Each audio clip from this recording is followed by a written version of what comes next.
Good morning, everybody. It's great to have you all here with us. Welcome to the Daily Energy Markets podcast. I'm delighted to be joined today by Bora Bariman, Managing Partner at Hormuz Straits Partnership, Mukesh Sadev, Global Head of Commodities Markets Oil at Rystad Energy, and Jose Shalhu, Political and Energy Analyst at Jose Parejo and Associates. Great to have you with us, gentlemen. Thanks for joining us. No shortage of headlines today on February the 20th. I'd like to just pick on one of the articles actually in our bulletin for today and perhaps go to you, Mukesh, on that, which is just a Goldman Sachs report, an opinion, of course, and we have different opinions coming from investment banks every day. But it's interesting. They're saying Ukraine peace, and given that everybody thinks that Trump's going to manage this ceasefire, won't hike Russia's oil supply. I think that's kind of interesting because the comments we've had so far this week from the market is that, if we see a ceasefire peace deal, it's inevitable that Russian oil supplies will be impacted in terms of to the positive. What do you think? What do you make of that? Do you think we'll see a difference in that play out? Well, I think, thanks to be here, but I would think that the intention to bring oil back remains strong, not just Russia, but other Middle Eastern members. I think they have been in this cuts compliance regime for a long time. So, but when it comes to the real oil supply bringing back to the market, two things need to happen. One, Russia has to probably be not part of the OPEC Plus to go ahead and do something on their own. I think the second variable here is indeed that it's not a situation where this peace deal is part of US and Europe together against Russia. Europe probably has still a very different strand on Russia. Now, the only reason why Russia was able to produce what it was able to produce was because it had a very strong short region, buyers of crude oil through the pipeline next door. Those buyers are not there. And the last point I would say is that the ability of Russia to produce at the same levels is also damaged. Refineries are damaged, production is damaged. Probably the maintenance is not happening as it used to happen before. So there will be, I guess, a lot of internal ability factors, plus being part of OPEC, plus Europe and US not on the same page. So I would say that I do have a similar view that it would not be easy to bring just the barrels back from Russia so easily. We have seen now the CPC drone attack, which is going to take another 30% production out, and that's also 400, 300 KBD. So overall, from that region, I think it's fair to say that it's not going to be so easy to bring barrels back. Okay. All right. Thanks, Mukesh. And you highlighted, of course, the difference between Europe and the US, and of course, a lot happening on that front this week on the diplomatic front, with, of course, Trump engaging Russia well, not to the shock, but to the disappointment of Europe, who's scrambling now to try and sort of get involved, if you like. But Bora, let me go to you, some really kind of interesting headlines out there, just to get your point of view, first of all, from the geopolitical scenario that we're seeing now between Trump, the US, and Russia. Trump clearly, coming out quite aggressively against Ukraine in terms of the comments he's made about Zelensky and his legitimacy, and this rare earth minerals deal. I'm really kind of interested in that. I think it's recruited in the first place last year as payback for continued US security. But what do you make of that? I mean, has that put Ukraine in a very difficult position today? And where do you see these Trump-Russia talks leading to realistically, Bora, just to get your sort of geopolitical perspective on this?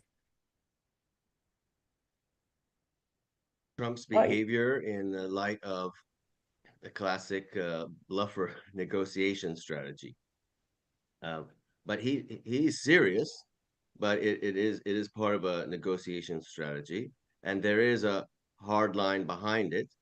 But essentially, he wants to look as strong and scary as possible while negotiating a retrenchment in the U.S. Financial obligations around the world. So I think, the allies of the United States find this shocking because they represent, if I may say, a sort of an ancient regime, right? Ancien regime. Yeah. The establishment at the Munich Security Conference, in tears. People like those who were dominating the previous U.S. administration, they wanted to keep borrowing and adding to the $37 billion U.S. national debt like it was no problem.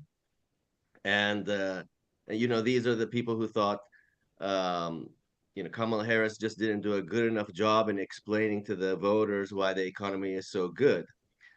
But again, getting to the point, Trump is trying to negotiate a whole new financial architecture to maybe reorder the United States into a going concern, because clearly it's not sustainable to spend hundreds of billions of dollars into a war that wasn't heading in the right direction. That was Ukraine, and his very aggressive demands from Ukraine, I don't think they're realistic to put to a sovereign country.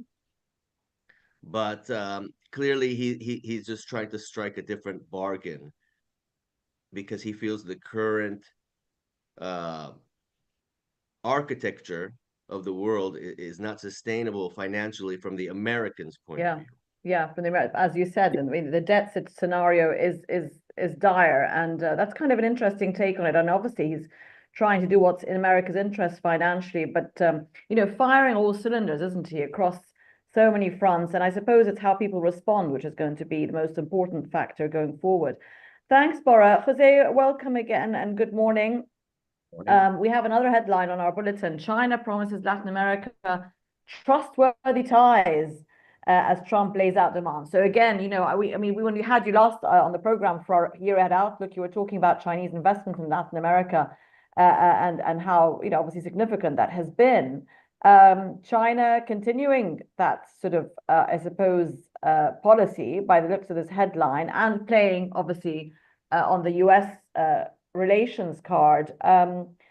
What's Latin America's point of view from what it's seeing with what Trump is doing, and how that might impact, for example, investment into Latin America in general, into the oil industry and otherwise?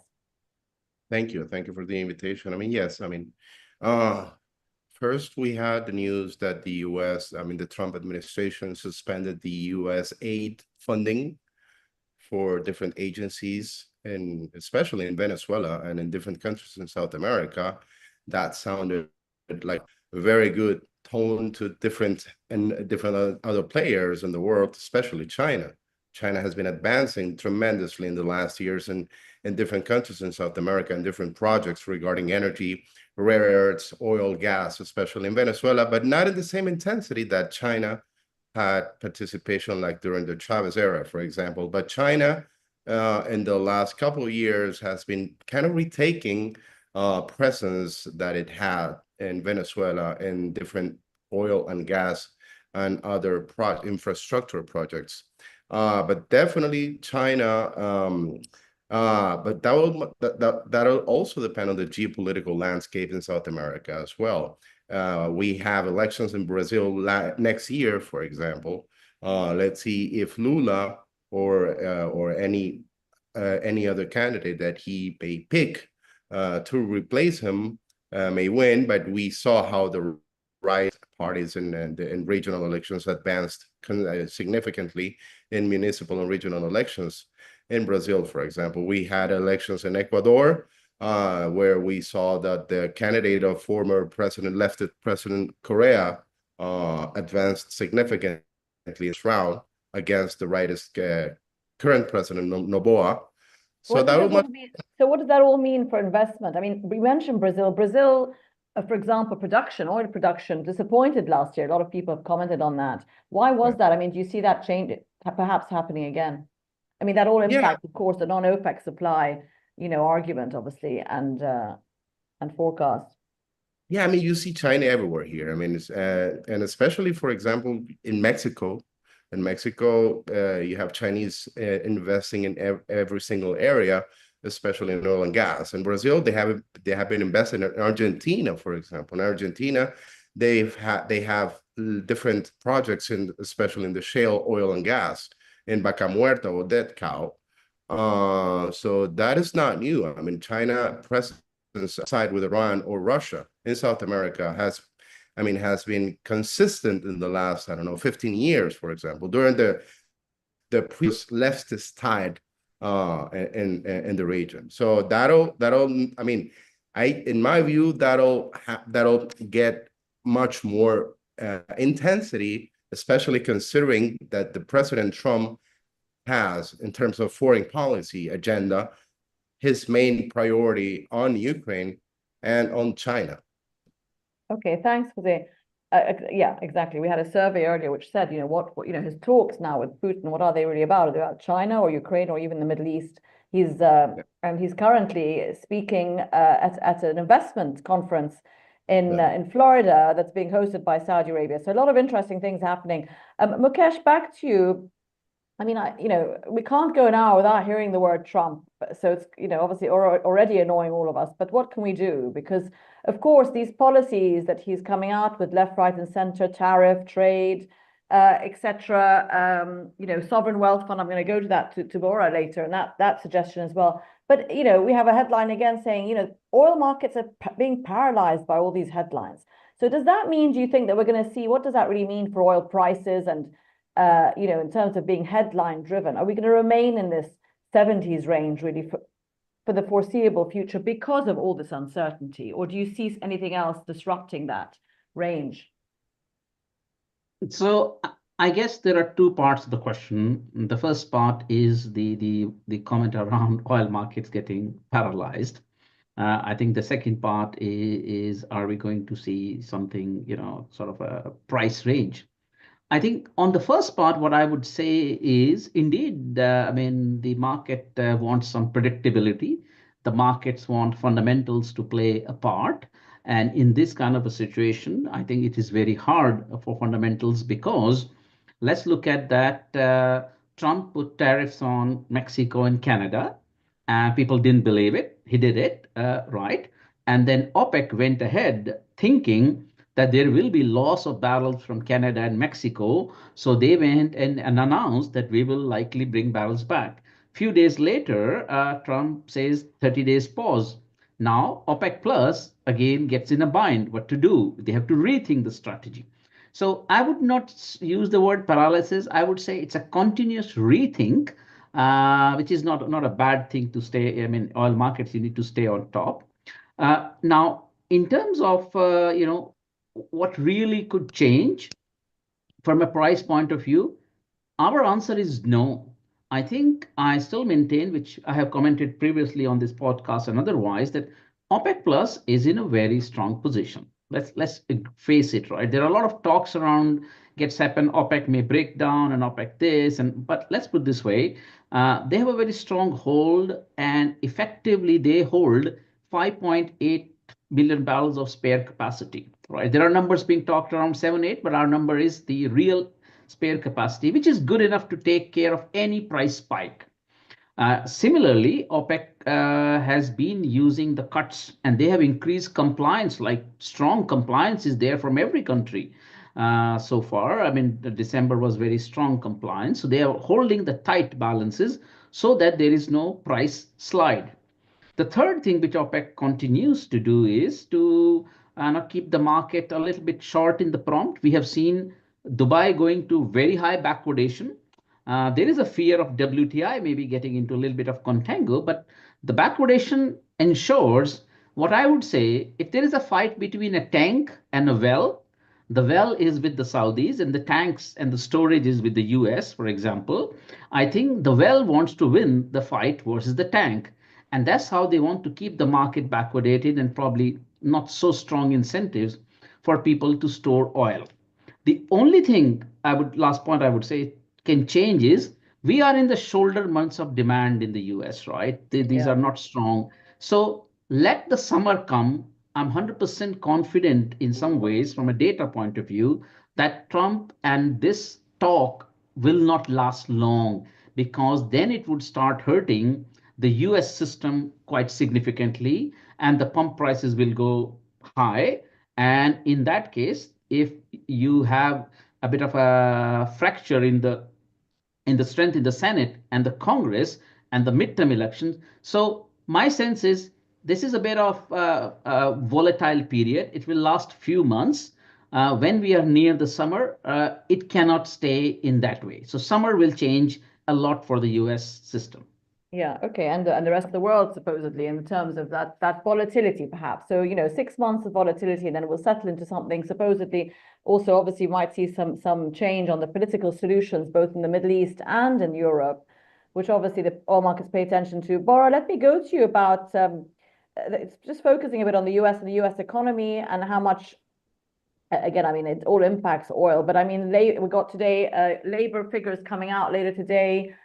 See if that remains a strong market. Obviously, the employment market has been holding well. The Fed, for that reason, has not been, has indicated it's not ready to drop interest rates further to Trump's dislike. Again, will we see more certainty, stability from the Fed policy front in the second half of the year than we are at the moment, or do you think that's quite stable and predictable as things stand?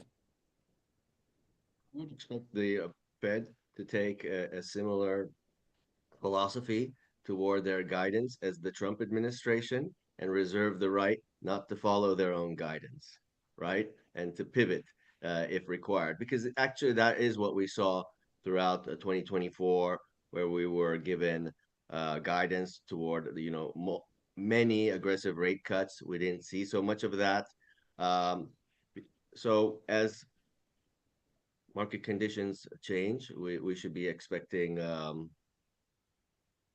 an adjustment in the guidance and the follow through.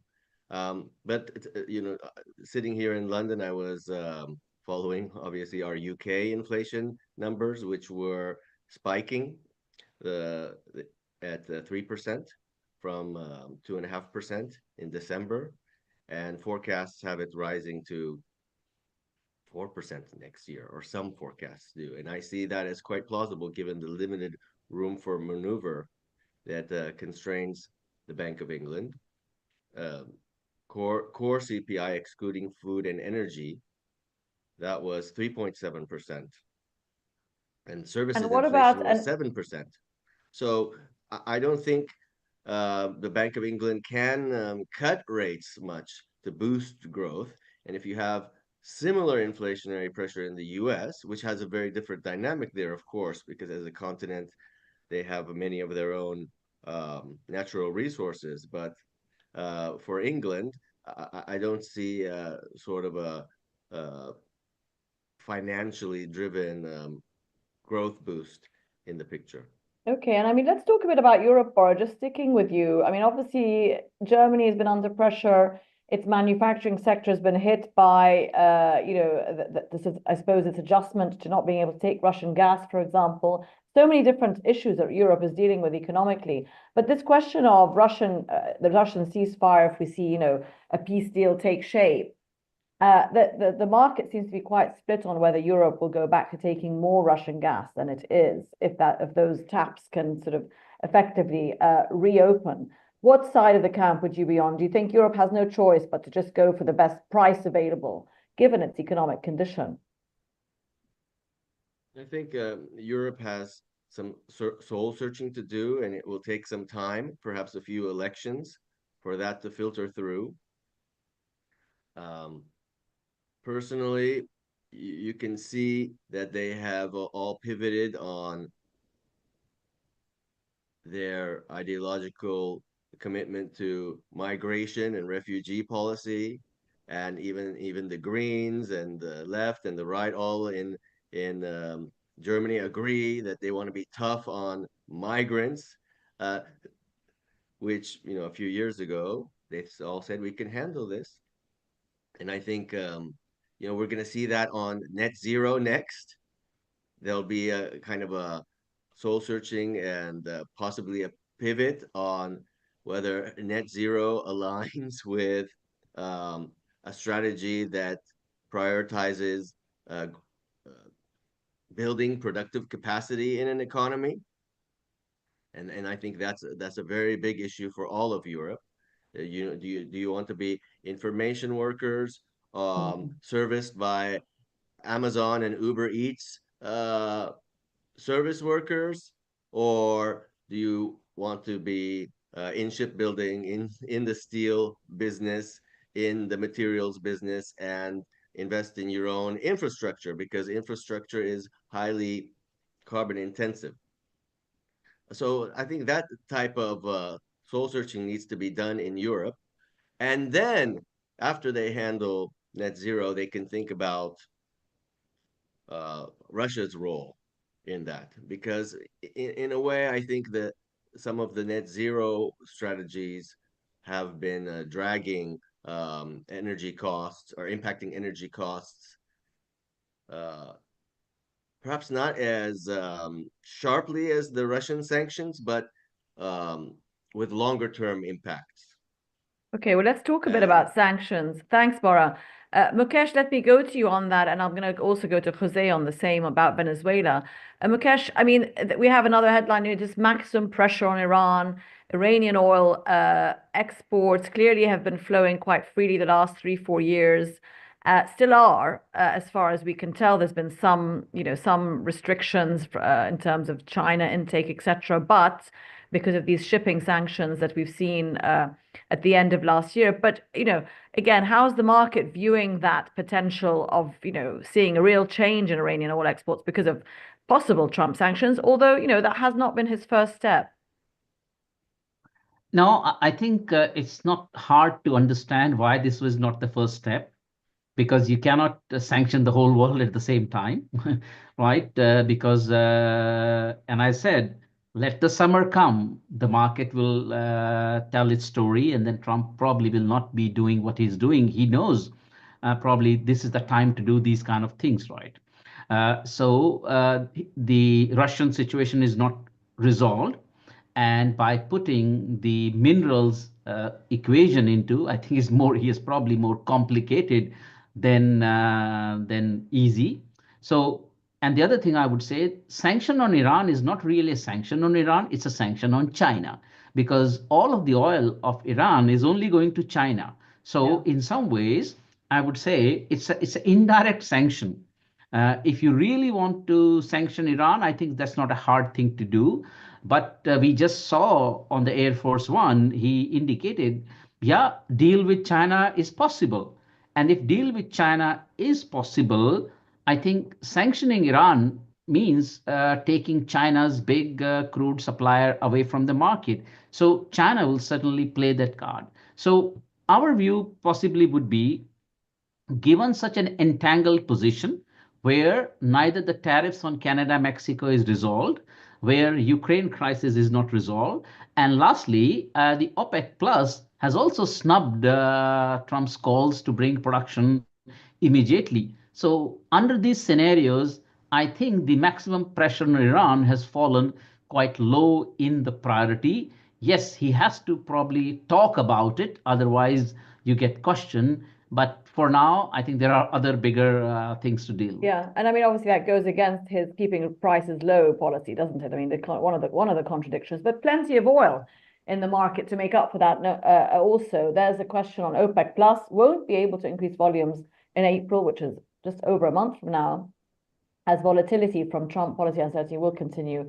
If Mukesh is to be relieved, that's going to continue till at least June, and then hopefully we'll see some perhaps possibility. So we could be looking at an OPEC Plus Q3 decision rather than a Q2 decision by the looks of it. Thanks for that. So we'll see what we get from that. Jose, let me go to you. I mean, sticking to the sanctions theme, and obviously Venezuela in particular, last year we saw some reprieve on companies being able to get their licenses going. Chevron, for example, and Venezuela perhaps hoping that would be, perhaps encourage others. We didn't really see it go much further than that. Where are we with do you think, the US-Venezuela relations going forward? Trump, that hasn't seemed to be Trump's, again, top of his priority yet. And what's that doing to investment confidence in the Venezuelan oil sector? Oh, you're on mute, Jose. Yeah. I'm sorry about that. Okay. Okay, yes. We saw in the last couple of weeks, I mean, and because of this current Trump administration, differently than this, his first term, that he came with another view on Venezuela, different view.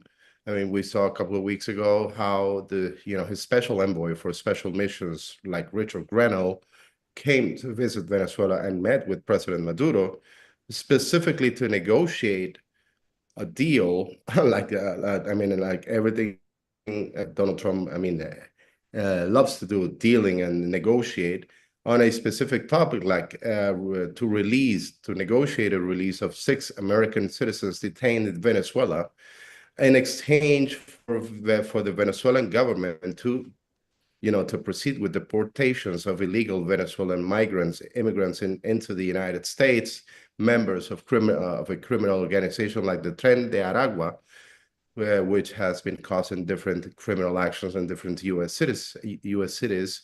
And so that prompted Donald Trump to proceed with that quick action, and led to different interesting results, like, for example, an automatic renewal of this Chevron license to continue operating in Venezuela for 6 more months.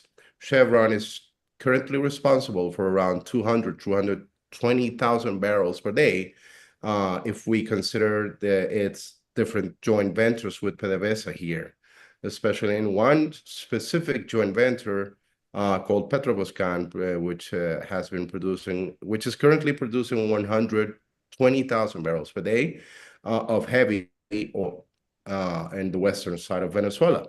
So I do believe that Chevron will continue operating here in Venezuela. We saw recently also how a new U.S. company, led by a former Chevron executive for Venezuela and Latin America, Ali Moshiri, who leads this Amos Energy company, that will come to Venezuela to assume the assets of the CNPC China company in one joint venture. Well, that is tremendously interesting and a very game-changing situation, So definitely, I do believe that Donald Trump will continue with his pragmatic view on Venezuela for now, if he sees that he will continue to get more, which concessions is on the crime front as well, etc. Okay, yeah, thanks, Jose.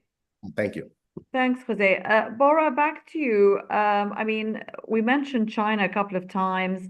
You were talking earlier in your comments about, Trump's policy is essentially about trying to alleviate America's debt situation, and it's about also trying to grab as many minerals as it can from all over the world, whether it's Greenland or elsewhere, or Ukraine. There's a headline today on our bulletin: China's holdings of U.S. Treasuries drops to its lowest level of 2009. Of course, China, a big holder, relatively speaking, of U.S. debt. Given the geopolitics there, how much sway do you think China has in its hand? Will it use that card, do you think, to, pressure its negotiations with the U.S. on trade in general, seeing that it holds so much debt?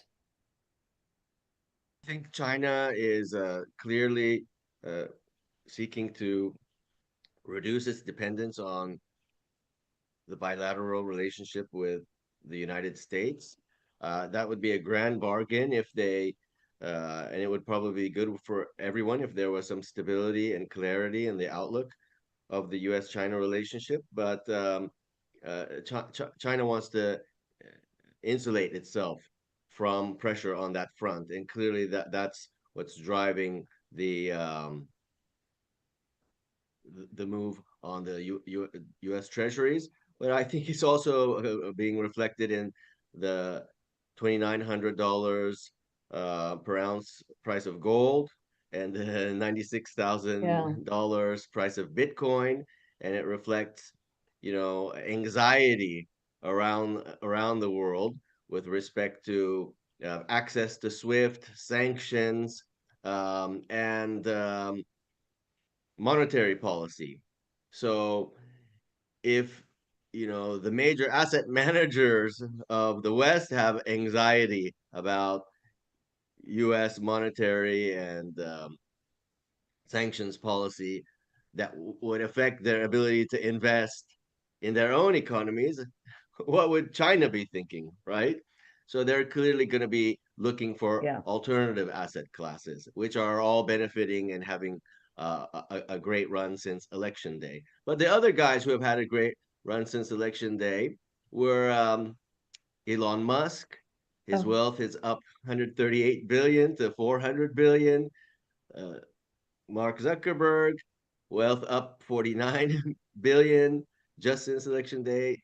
Jeff Bezos, go down the line. And I don't Yeah. think that's being reflected yet in, our asset portfolio performance. And if it's not our performance, think about the working class people, right? Yeah, no, So absolutely. there's going to continue to be, I think, pressure on Trump from the bread and butter issues that he faces. He's in a honeymoon now, but he hasn't delivered yet. Yeah, and it's going to be difficult, especially if inflation, he keeps sort of pushing that front. And as you said, different asset classes being impacted there. Thanks for that, Bora. And interesting from a China's point of view. I mean, and what choice it has in terms of how it can play the US Treasury route. Obviously, it has its own economic challenges and is dealing with many things on that front. Thanks very much to Bora and Mukesh and Jose. There's our results, resounding agree. That that decision could have to be delayed until we see a bit more stability, I suppose. But they will take it week by week as they always do. OPEC Plus. Thank you so much, gentlemen, for joining us this morning. Have a great day ahead. Bye bye. Bye bye. Bye.